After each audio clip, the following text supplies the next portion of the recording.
दोस्तों, आज specially micro organism पे बात करना चाहूँगा। और माइक्रो ऑर्गेनिज्म में अगर हम देखें तो बैक्टीरिया है, वायरस है, फंजाई है, फंगस है। और क्योंकि मौसम चेंज हो रहा है और हमने देखा है कि इस मौसम में ज़्यादा कोल्ड फ्लू है। और बहुत सारे डॉक्टर्स, बहुत सारे हेल्थ प्रोफेशनल, बहुत सारे हमारे दोस्त जो हैं वो फ्लू और कोल्ड में भी बैक्टीरिया एंटी बैक्टीरियल मेडिसिन दे रहे होते हैं। क्या उसकी ज़रूरत है कि नहीं, आज इस पर देख रहे होंगे। इसके अलावा एंटी माइक्रोब है क्या, ये जिसको अभी हम बात कर रहे थे कि माइक्रो ऑर्गेनिज्म जो बैक्टीरिया है, वायरस है, फंजाई है, फंगस है, इसको हम माइक्रोब्स कहते हैं, यानी यूनिसेलुलर सेल हैं और जो हमें नेक्ड आई से अमूमन नज़र नहीं आते, इसको हम माइक्रोब्स कहते हैं।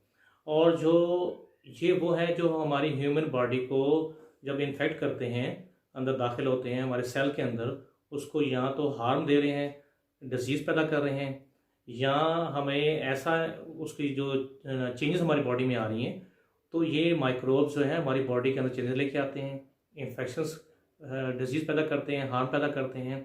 और इवन के हमारे फीवर भी फील होता है, इन्फ्लेमेशन फील हो रही होती है, और वहाँ पे इन्फेक्शन जो आ रहा होता है उसको ट्रीट करने के लिए हमें एंटी माइक्रोबियल की नीड होती है। एंटी माइक्रोब एक ऐसी मकदार में मेडिसिन की रिक्वायर्ड होती है जो कि माइक्रोब्स को किल कर सके या उसकी ग्रोथ को रोक सके। तो वो जो मैक्सिमम रिक्वायर्ड जो है, जिससे हमें बॉडी को जाके रिलीफ तो मिल रहा है, वो जो माइक्रोब्स है वो किल हो रहा है, लेकिन हमारी ह्यूमन बॉडी को या एनिमल बॉडी जो है उसको हार्म नहीं दिखता है। वो जो कंसंट्रेशन हमने देखनी है कि कितनी रिक्वायर्ड है, जहाँ जाके वो हमारी बॉडी में जो माइक्रो ऑर्गेनिज्म है उसको किल कर रहे हैं। अच्छा, माइक्रो ऑर्गेनिज्म में अगर हम देखें तो सबसे ज़्यादा जो कॉमन क्लास है वो है बैक्टीरिया। बैक्टीरिया बहुत सारी किस्मों के हैं।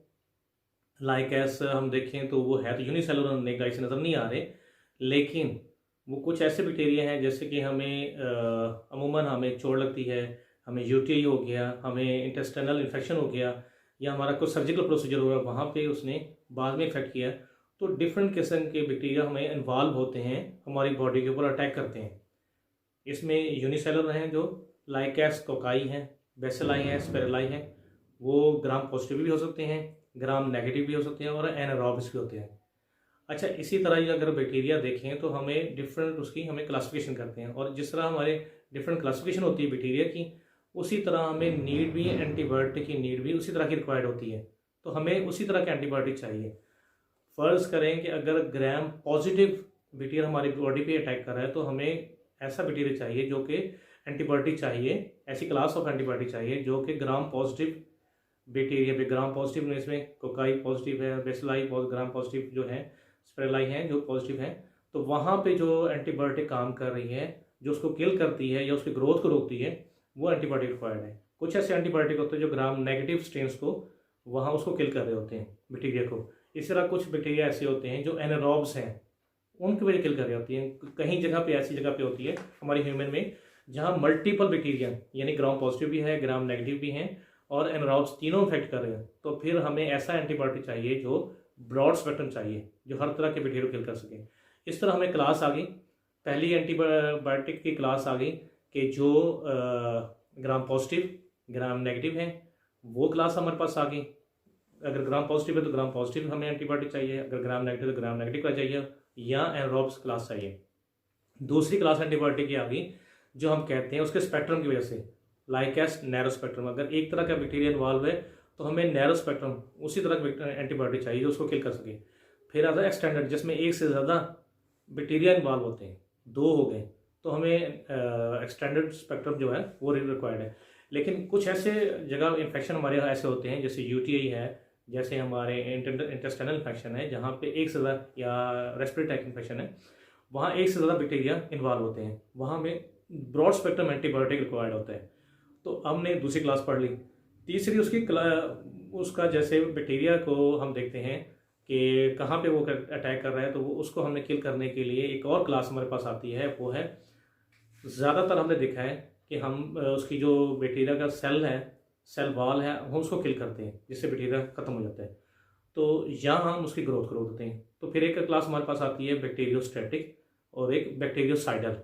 बैक्टीरियोस्टैटिक जो क्लास है ऐसी एंटीबायोटिक की क्लास है जो उसकी ग्रोथ को अरेस्ट कर दे, उसकी ग्रोथ को रोक दे, और आगे जब आपको पता है कि बैक्टीरिया हर 20 मिनट के बाद डबल होता है, मल्टीप्लाई करता है, हर 20 मिनट के बाद डबल हो जाता है।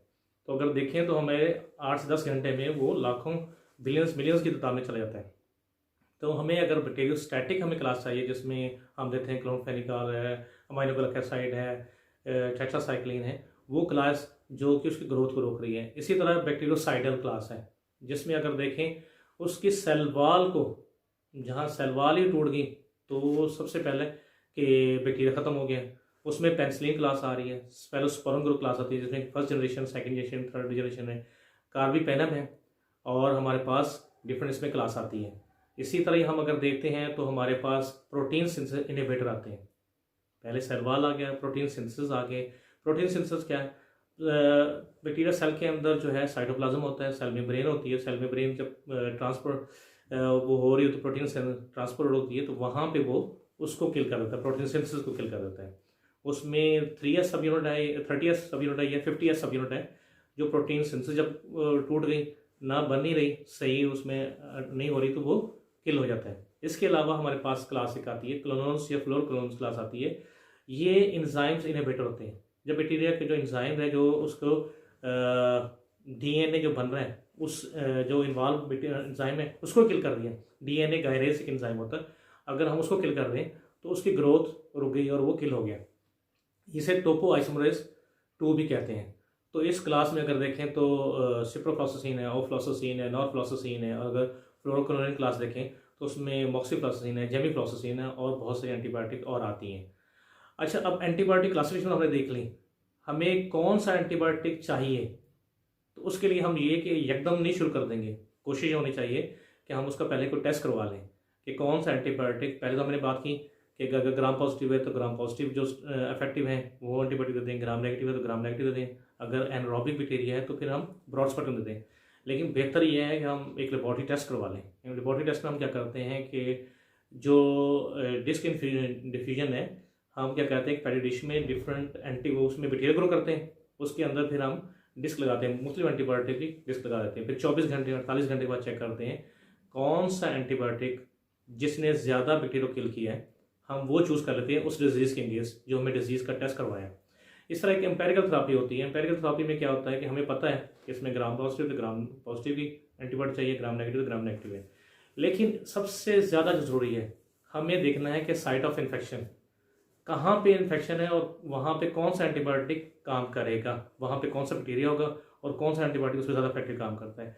देखिए वस्कुलर परफोरेशन है, वहाँ हर एंटीबायोटिक काम, जैसे हम डायबिटिक फुट के पेशेंट हैं वहाँ हर एंटीबायोटिक काम नहीं कर रहा है, तो हमें एक स्पेशल जो एंटीबायोटिक है जो कि ब्रॉड स्पेक्ट्रम है और वो जाके डायबिटिक फुट पे काम करे, क्योंकि उसको रेडिकेट करना सबसे मुश्किल होता है। अगर वो फैलता गया तो हमारे लिए बहुत ज़्यादा मुश्किल हो जाती है और वो हमारा ऑर्गन्स डैमेज हो जाता है और हमें प्रोसीजर करवाना पड़ता है।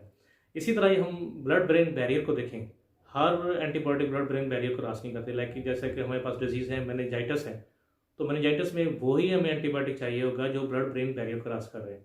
इसी तरह हम देखें जो प्रेगनेंसी के साथ लेडीज़ हैं उनमें एंटीबायोटिक हर एक सेफ नहीं है, वही हम क्लास देंगे जो एंटीबायोटिक उसके प्लेसेंटा को अफेक्ट नहीं करेगा। और इसी तरह हम लैक्टेटेड मदर को देखें, लैक्टेशन के दौरान जब मदर के वो फीटस उसके मिल्क के अंदर उसको फीटस को ना जाए, उसके बेबी को ना जाए, वो डिस्टर्ब ना करें, तो हमें वो ख्याल करना है। इसी तरह हम देखते हैं तो मुख्तलिफ पेशेंट हमारे पास उसका स्टेटस से हम देखते हैं। एक स्टेटस ये है कि कुछ पेशेंट ऐसे होते हैं जो इम्यून उसका सिस्टम डिस्टर्ब होता है। जब इम्यूनिटी कम होगी तो हमें डोज एंटीबायोटिक की ज़्यादा बढ़ानी पड़ेगी कि जाके अफेक्ट कर सके और उसको क्योर कर सके। इसी तरह कुछ पेशेंट होते हैं रीनल जिनका डिस्फंक्शन होता है। आपको पता है जितनी भी एंटीबायोटिक एक्सक्रीट या तो वो यूरिन से हो रही होती हैं या उसका डिफरेंट और पीसेस से हो रही होती हैं, तो हमने रीनल डिस्फंक्शन में हमें डोज को कम करना पड़ता है क्योंकि वो जाके कम्युलेट ना हो और उसके टॉक्सिक इफेक्ट किडनी पे और डैमेज किडनी को ना कर रहे हों। तो रीनल डिस्फंक्शन में हमें डोज को एडजस्ट करना पड़ता है। इसी तरह हम देखें तो हेपेटिक जो जिगर के मरीज़ हैं, लीवर डैमेज कुछ मेडिसिन करती हैं, तो उसमें हेपेटिक डिस्फंक्शन में हमें एरिथ्रोमाइसिन है, हमें टेट्रामाइसिन क्लास है, हमें देखना पड़ता है कि उसे देना है या नहीं देना।